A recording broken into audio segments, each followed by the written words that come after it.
Salam, kanalıma xoş gəlmisiniz. Bu yeni vlog kanalıdır. Mən adım Günay, Azərbaycanlıyam. Amerikada yaşayıram və bu kanalda sizə Amerikadakı olan həyatımı danışacağam. Əgər sizə də maraqlıdırsa, abunə olun və mütləq bu videonu bəyənin. Videonu çəkdim. İndi görürəm ki, bu güzgü nə gündədir, silməyiblər. Güzəm. Bu Sephora mənim evimin yaxınlığında olan Sephoradır və bu gün Urban Decay brendi ilə işləyirəm.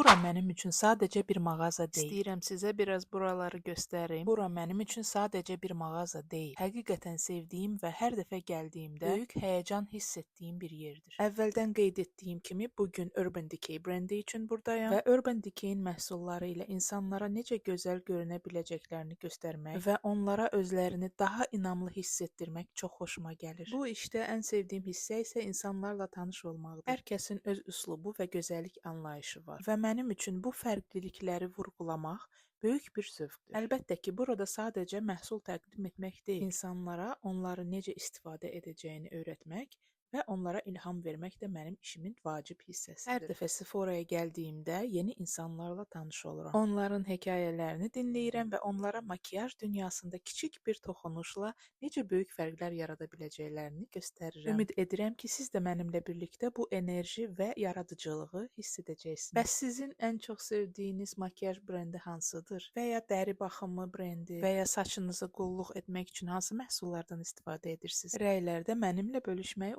unutmayın, çünki bu mənə çox maraqlıdır. Sephora yalnız makiyaj, dəriyə qulluq və saç baxımı məhsulları ilə deyil, həm də müxtəlif brendlərin möhtəşəm ətirləri ilə doludur. Burada hər zövqə uyğun bir ətir tapmaq mümkündür və mən tez-tez yeni qoxuları kəşf etməyi sevirəm. Gündəlik istifadə üçün yüngül və təravətli ətirlərdən tutmuş, xüsusi günlər üçün cazibədar və unudulmaz qoxulara qədər hər şey var. İşimin ən gözəl tərəflərindən biri də digər brendlərin üzvləri ilə görüşməkdir. Bəzən bizim növbələrimiz üst-üstə düşür və bu günlər tam bir bayrama çevrilir. Biz hamımız sanki böyük bir komandayıq. Bir-birimizə dəstək oluruq, mağazada əhval-ruhiyyəni yüksəldirik və lazım olduqda kömək edirik. Gülüşlər və zarafatlar heç vaxt əksik olmur. Belə günlər mənə həmişə işimin nə qədər əyləncəli və dəyərli olduğunu xatırladır. Amma bir şey də deyim ki, bu iş heç də asan deyil. Hərdən daha çətin insanlar, daha çətin müştərilər, daha kaprizli müştərilər də gəlir bizə. Üstəlik bütün günü ayaq üstə dayanırsan, o yana bu yana gedirsən, çalışırsan hamıya yaxınlaşasan ki, kömək eləyəsən. Hərdən elə müştərilər olur ki, yaxınlaşırsan kömək təklif etmək üçün və elə bir baxıb elə cavab verirlər ki, elə bil ki, onları söymüsən. Və əlbəttə ki, hər bir işin həm gözəlliyi, həm də çətinlikləri var. Bunu da deyim ki, günün axırı ayaqlarım elə ağrıyır ki, valla uzanıb istirahət etməsəm elə bilirəm ki, ayaq üstə artıq dayana bilmirəm.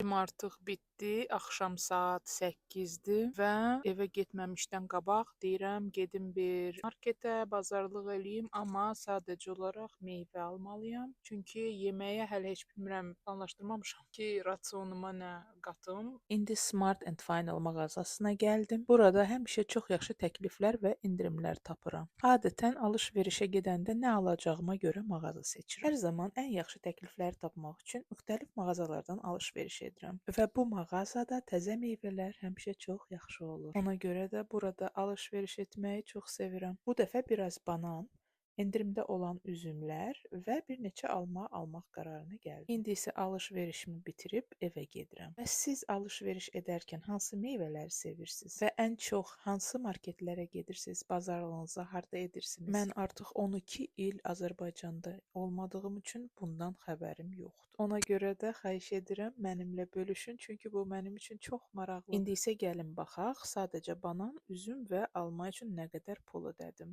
Ümumi məbləğ $7.20 oldu bu dəfə. Bunu da qeyd edim ki, Amerikada alış-veriş edərkən qiymətlərə vergi əlavə olunmur və buna görə toplam qiymətini ödədiyiniz zaman öyrənə bilirsiniz. Bu da Amerikada olan alış-verişin bir xüsusiyyətlərindən biridir. Bugün çox da baha gəlmədi, amma qiymətlər həmişə fərqli olur. Və ilk vlogumun sonuna gəldik. İlk vlogumu çox da uzun etmək istəmədim. Ümid edirəm ki, sizinlə keçirdiyim bu günün təəssüratlarını bəyəndiniz. Əgər Əgər bu videonu bəyəndinizsə, xahiş edirəm kanalıma abunə olun. Növbəti videoda sizinlə görüşərik. Hələlik.